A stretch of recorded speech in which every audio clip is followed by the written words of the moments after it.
राजधानी लेके चलते हैं। जैसे अगर उत्तराखंड की बात करिएगा तो उत्तराखंड देहरादून के साथ साथ हरिशरण को लेकर चलता है, महाराष्ट्र मुंबई के साथ साथ नागपुर को लेकर चलता है।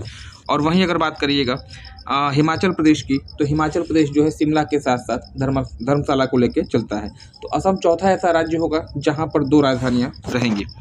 हाल ही में आयोजित की गई गणतंत्र दिवस। तो friends, good morning to all of you. Most important question from GS cyclone. 5 फरवरी सन 2025 से जितने भी महत्वपूर्ण प्रश्न बन सकते हैं, इन सभी प्रश्नों पर अगले 10 से 15 मिनट चर्चा की जाएगी। चैनल पर पहली बार आए हैं, चैनल को सब्सक्राइब करके बेल आइकन को प्रेस कर दीजिएगा, क्योंकि ऐसे ही प्रतियोगी परीक्षाओं की दृष्टि से महत्वपूर्ण कंटेंट मैं आपको प्रोवाइड करता हूं। वीडियो को लास्ट तक देखिएगा। वीडियो के लास्ट में मैं आपको एक बहुत ही बेहतरीन प्रश्न पूछूंगा और इस प्रश्न का उत्तर कमेंट सेक्शन में आपको करना होगा और आत्म मूल्यांकन करना होगा कि मेरी तैयारी किस दिशा में और कितनी हुई है। कापी पेन लेके बैठिएगा। जो चीज़ें मैं आपको एडिशनल बताता हूं उसको आप नोट कर सकते हैं। लास्ट डे की अगर बात करिएगा 4 फरवरी को जो मैंने आपको चीज़ें बताई थी, अभी हाल ही में असम के किस शहर को असम की दूसरी राजधानी के रूप में अनाउंस किया गया है, घोषित किया गया है? तो याद रखिएगा डिब्रूगढ़। असम की जो पहली राजधानी वह आपका दिसपुर होता और डिब्रूगढ़ को एक नवीन राजधानी के रूप में चिन्हित किया गया है। असम राज्य के पहले 2 या 3 राज्य ऐसे रहे हैं जो 2-2 राजधानी लेके चलते हैं। जैसे अगर उत्तराखंड की बात करिएगा तो उत्तराखंड देहरादून के साथ साथ हरिशरण को लेकर चलता है, महाराष्ट्र मुंबई के साथ साथ नागपुर को लेकर चलता है। और वहीं अगर बात करिएगा हिमाचल प्रदेश की, तो हिमाचल प्रदेश जो है शिमला के साथ साथ धर्मशाला को लेकर चलता है। तो असम चौथा ऐसा राज्य होगा जहां पर 2 राजधानियां रहेंगी। हाल ही में आयोजित की गई गणतंत्र दिवस परेड में सर्वश्रेष्ठ झांकी का पुरस्कार किस राज्य को मिला? तो उत्तर प्रदेश बताइएगा। और उत्तर प्रदेश की झांकी का थीम क्या था? कुंभ से रिलेटेड था। अभी हाल ही में आयोजित हुए खेलो इंडिया विंटर्स गेम्स 2025 किस राज्य अथवा केंद्र शासित प्रदेश को प्रथम स्थान प्राप्त हुआ इस तालिका में? तो याद रखिएगा खेलो इंडिया विंटर्स गेम का आयोजन लद्दाख में किया गया था, लेह में, और लद्दाख ने ही जो है इस प्रतियोगिता में पहला स्थान प्राप्त किया है।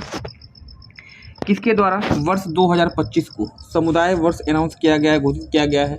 तो संयुक्त अरब अमीरात के शेख मोहम्मद बिन जायद अल नाहयान ने वर्ष 2025 को समुदाय वर्ष कम्युनिटी ईयर घोषित किया है। वर्ष 2023 को आप किस रूप में जानते हैं? संयुक्त राष्ट्र के द्वारा इसे किस रूप में चिन्हित किया गया है? आपको कमेंट सेक्शन में कमेंट करके बताना है। हाल ही में किसे विश्व स्वास्थ्य संगठन के द्वारा किस देश को मलेरिया मुक्त घोषित किया गया? थोड़ा सा इसकी उच्चारण गड़बड़ हो रहा है, देखिएगा। विश्व स्वास्थ्य संगठन के द्वारा यानी WHO के द्वारा किस देश को मलेरिया मुक्त अनाउंस किया गया, घोषित किया गया है? तो इसका उत्तर आपका हो जाएगा जॉर्जिया। नेक्स्ट जो अगला प्रश्न मैंने आपको बताया था यहाँ पे, देखिए अभी हाल ही में किस तिथि को विश्व आर्द्रभूमि दिवस के रूप में मनाया गया? विश्व आर्द्रभूमि दिवस यानी वेटलैंड डे 2 फरवरी बताइएगा। और अभी हाल ही में किस देश ने पहला खो खो विश्व कप जीता है? तो याद रखिएगा भारत में ही पहला खो खो विश्व कप हुआ था और भारत ने नेपाल को हराकर महिला वर्ग हो चाहे पुरुष वर्ग हो, दोनों दृष्टि से आपका पहले नंबर पे रहा है ना। ये तो रहा लास्ट डे का रिवीजन। टुडेज करंट अफेयर्स, आज के प्रश्न आपके लिए इंपॉर्टेंट होने जा रहा है। यदि आप प्रतियोगी परीक्षा के तैयारी में सीरियसली लगे हुए हैं तभी इस वीडियो को देखिएगा, अदरवाइज इस वीडियो को आप स्किप कर सकते हैं अभी से, है ना। देखिए अभी हाल ही में वित्त मंत्री जी के द्वारा पेश किया गया वित्त बजट की थीम क्या थी? 2 या 3 दिन पहले जो है वित्त मंत्री निर्मला सीतारमण जी के द्वारा यह बजट पेश किया गया और इसकी थीम आपसे पूछी गई है। तो याद रखिएगा इस प्रश्न का जो राइट आंसर आपका होने जा रहा है ऑप्शन नंबर सी, यानी सबका विकास। वित्त मंत्री जी के द्वारा यह बजट 2025 में फरवरी में पेश किया गया था और इसी बजट में जो आपकी टैक्सेबल अमाउंट है या पेबल टैक्स वाली जो अमाउंट होती है, जो पहले 7 लाख के आसपास थी, एनुअल यदि आपकी 7 लाख इनकम है तो आपके ऊपर इनकम टैक्स लगेगा, आपको इनकम टैक्स भरना होगा। इस लिमिट को बढ़ाया गया है और आज की डेट में यदि आपकी एनुअल इनकम है 12 लाख के आसपास या 12 लाख है तो आपको कोई भी टैक्स नहीं देना है। इस बजट का निचोड़ यही है और इसी कारण जो है आजकल आप देख रहे हैं कि चर्चा का विषय बना हुआ है ना। पहले आप 7 लाख पे जो है टैक्स देते थे और अब आपकी लिमिट 5 लाख बढ़ा दी गई है, यानी एनुअल इनकम 12 लाख होनी चाहिए, है ना। चलिए नेक्स्ट जो अगला प्रश्न आपका है यहाँ पे, ओंकोसोरियासिस प्रसार को खत्म करने वाला पहला अफ्रीकी देश बना। अभी हाल ही में किस देश ने ओंकोसोरियासिस नामक जो बैक्टीरिया कहिएगा प्रसार को खत्म करने वाला पहला देश बना है? नाइजर, केन्या, तंजानिया या फिर जिम्बाब्वे।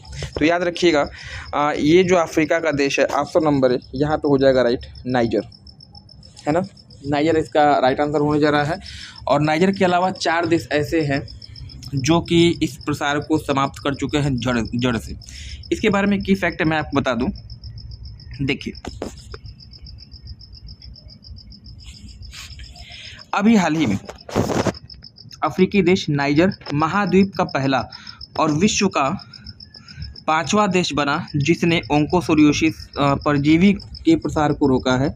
इस लक्ष्य को हासिल करने वाला यह 5वां देश है, मतलब 4 अन्य देश है। और 4 अन्य देश कौन कौन से हैं यहाँ पे मैं आपको यहाँ बताता हूँ। देखिए मैक्सिको, ग्वाटेमाला, इक्वाडोर और कोलंबिया, ये 4 देश हैं जो पहले ही इस लक्ष्य को पूरा कर चुके हैं। और 5वां देश जो है आपका बना है नाइजर। ओंकोसोरियासिस ट्रोकोमा के बाद विश्व भर में अंधेपन का दूसरा प्रचलित संक्रामक कारक है। इसे लीवर ब्लाइंडनेस, इस फैक्ट नोट करिएगा, इसे लीवर ब्लाइंडनेस के नाम से भी जाना जाता है। और यह बीमारी अधिकतर यमन और उप सहारा अफ्रीकी देशों को प्रभावित करती है। तो यह 2-3 चीज़ें आपको मिली हैं कि 5 देश टोटल हैं पूरे विश्व में जो कि इस परजीवी के प्रसार को रोके हैं, ओंकोसोरियासिस को। और यह परजीवी किसको प्रभावित करता है? तो आँख, मतलब जो ट्रोकोमा नाम की बीमारी आँख को प्रभावित करती है। और ट्रोकोमा के बाद आँख को प्रभावित करने वाला ये दूसरा सबसे बड़ा कारण आपका बनता है ना। 4 देश कौन कौन से हैं? चारों के चारों जो है उत्तरी अमेरिका महाद्वीप से रिलेटेड है, मैक्सिको, ग्वाटेमाला, इक्वाडोर और कोलंबिया, है ना। 5वां आपका नाइजर है जो कि पहला अफ्रीकी देश बना है। चलिए नेक्स्ट जो अगला प्रश्न आपका यहाँ पे है, देखिए हाल ही में रामसर साइट्स में शामिल उधवा झील किस राज्य में स्थित है? बिल्कुल करंट का मतलब ये क्वेश्चन है और इसको आप ट्रिपल स्टार के सेट में रखिएगा, मोस्ट इंपॉर्टेंट क्वेश्चन आप लोग के लिए। उधवा झील जिसे कि हाल ही में रामसर साइट्स में रामसर स्थल में शामिल किया गया है, किस राज्य में स्थित है? झारखंड, तेलंगाना या फिर उत्तराखंड या फिर झारखंड। उधवा झील की लोकेशन पूछी गई है, ऑप्शन नंबर हो जाएगा यहाँ पे right, A, Jharkhand is the right answer for the question number 5। Jharkhand में स्थित यह झील जिसे रामसर साइट में शामिल किया गया है। और इस झील के अलावा, उधवा झील के अलावा जो है 3 अन्य रामसर साइट्स हैं जिनको कि भारत तरफ शामिल किया गया है। यानी कुल मिला के 4 रामसर साइट भारत में नए जुड़े हैं, जिसके पश्चात भारतवर्ष में कुल रामसर साइट की संख्या कितनी हो गई है? 89 हो गई। ये भी आपका प्रश्न बन सकता है ना। झारखंड के राज्य की बात कर लीजिएगा तो झारखंड राज्य 15 नवंबर सन 2000 को बिहार से अलग हुआ था। देश का 28वां राज्य बना था। फरमाइशी गीतों के लिए फेमस है झुमरी तलैया नामक प्लेस जो कि यहीं इसी झारखंड में स्थित है। इसके अलावा यह बेल्ट पूरी की पूरी तरह से खनिज संसाधन का भंडार मानी जाती है और यही कारण है कि इस राज्य को भारत की खनिज पेटी के नाम से भी जाना जाता है। कुछ फैक्ट मैं यहाँ पे आपको बता दूँ इस प्रश्न संबंधित, जहाँ से संभावना रहेगी बनने की पॉइंट के अंतर्गत। देखिए हाल ही में भारत के कुल 4 नए स्थलों को रामसर साइट्स में शामिल किया गया, जिससे भारत की कुल रामसर साइट्स की संख्या 89 हो गई। देखिए मैंने बताया ना कि 89 आपके 89, पहले 85 थे, अब 89 हो गई है। इन 4 नए स्थलों में सक्कर कोटई बर्ड सेंचुरी और थ्रेथांगल बर्ड सेंचुरी, ये दोनों के दोनों आपके तमिलनाडु में है। इसके अलावा उधवा झील झारखंड में है, खेचो पलारी वेटलैंड सिक्किम में। देखिए टोटल 4 आपके शामिल हुए हैं। टोटल 4 में कौन कौन से हैं? एक तो सक्कर कोटाई बर्ड सेंचुरी और एक आपका है यहाँ पे थ्रेथांगल बर्ड सेंचुरी। ये 2 रामसर साइट्स हैं, दोनों के लोकेशन तमिलनाडु में हो जाते हैं। उधवा झील कहाँ पड़ती है? तो झारखंड में है। और खेचो पलारी वेटलैंड आपका कहाँ पे है? सिक्किम में है। तो इन 4 को शामिल किया गया है, जिसके पश्चात हमारे जो रामसर साइट्स हैं उनकी संख्या 89 हो जाती है। तमिलनाडु राज्य सर्वाधिक रामसर स्थलों वाला राज्य बन गया है। याद रखिएगा, यह भी फैक्ट आपके लिए इंपॉर्टेंट होगा। अगर पूछ दिया जाए किस राज्य में सर्वाधिक रामसर साइट्स हैं, तो तमिलनाडु बताइएगा। और कुल कितने हैं? तो 82 मतलब 89 भारत के रामसर साइट्स, और उसमें से 20 जो है अकेले तमिलनाडु से। रामसर कन्वेंशन 2 फरवरी 1971 में आयोजित हुआ तथा इसका उद्देश्य वेटलैंड को संरक्षण प्रदान किया है। तो रामसर साइट्स या रामसर कन्वेंशन परीक्षा की दृष्टि से मोस्ट इंपॉर्टेंट है, और स्पेशली अगर आप ईवीएस का पेपर दे रहे हैं, हर जगह जो है ईवीएस से प्रश्न बनता है और यहाँ से भी प्रश्न बनने की संभावना रहेगी। नेक्स्ट जो अगला प्रश्न आपका है यहाँ पे, अभी हाल ही में बीसीसीआई के द्वारा किस खिलाड़ी को लाइफ टाइम अचीवमेंट अवार्ड सम्मानित किया गया? किस खिलाड़ी को लाइफ टाइम अचीवमेंट अवार्ड सम्मानित किया गया? यदि आप रोहित शर्मा सोच रहे हैं तो आप गलत हैं, विराट कोहली सोच रहे हैं तो भी आप गलत होंगे, महेंद्र सिंह धोनी सोच रहे हैं तब भी आप गलत होंगे। यह है आपके मास्टर ब्लास्टर और क्रिकेट के गॉड यानी सचिन तेंदुलकर। क्रिकेट के भगवान सचिन तेंदुलकर को जो है बीसीसीआई के द्वारा लाइफ टाइम अचीवमेंट अवार्ड सम्मानित किया गया है ना। नेक्स्ट जो अगला प्रश्न आपका है, हाल ही में जारी किया गया सुपर एप्लीकेशन स्वरेल का संबंध किस मंत्रालय से? स्वरेल किस मंत्रालय से रिलेटेड है? तो नाम से ही स्पष्ट है, कोई दिक्कत आपको होनी नहीं चाहिए। किस मंत्रालय से रिलेटेड होगा? रेल मंत्रालय से। आप मुझे कमेंट सेक्शन में कमेंट करिएगा कि वर्तमान समय में भारत के रेलवे मिनिस्टर कौन है, आप मुझे कमेंट करके बताएंगे। नेक्स्ट जो अगला प्रश्न आपका है,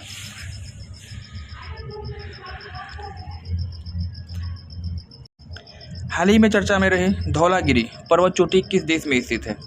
धौलागिरी की लोकेशन आपसे पूछी गई है, भूटान, नेपाल, म्यांमार या फिर भारत। तो इस प्रश्न का जो राइट आंसर हो जाएगा, महान हिमालय का भाग है धौलागिरी, और कहाँ पड़ती है? तो ऑप्शन नंबर बी यहाँ पे हो जाएगा राइट, यानी नेपाल में। महान हिमालय का क्षेत्र, नेपाल चारों तरफ से हिमालय बेल्ट से घिरा हुआ।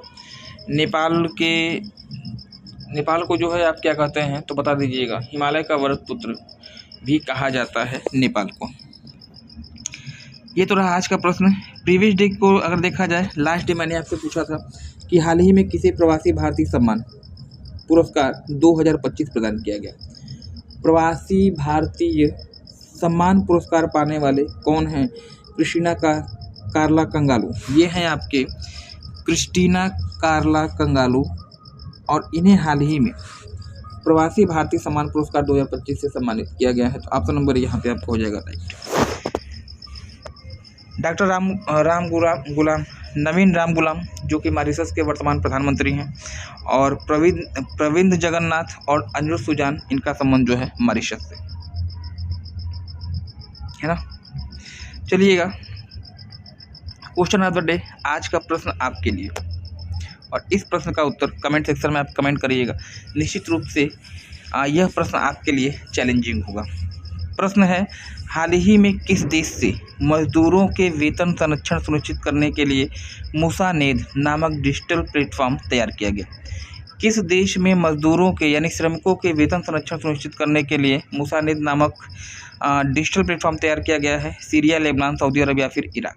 इस प्रश्न का उत्तर कमेंट सेक्शन में कमेंट करिएगा। चैनल पे पहली बार आए हैं, चैनल सब्सक्राइब करके बेल आइकन को प्रेस कर दीजिएगा। प्रश्नों का लेवल कैसा है कमेंट सेक्शन में ज़रूर कमेंट करिएगा। इससे आप संतुष्ट हैं अथवा नहीं हैं। वीडियो को शेयर करिए, और चैनल पे पहली बार आए जरूर से जुड़िएगा। इसको शेयर करिए अधिक से अधिक, ताकि यह उस अभ्यर्थी तक पहुंच सके जिसे वास्तव में इसकी ज़रूरत है। तो आज के लिए इतना ही, मिलते हैं नेक्स्ट क्लास में। धन्यवाद, थैंक्स फॉर ज्वाइनिंग।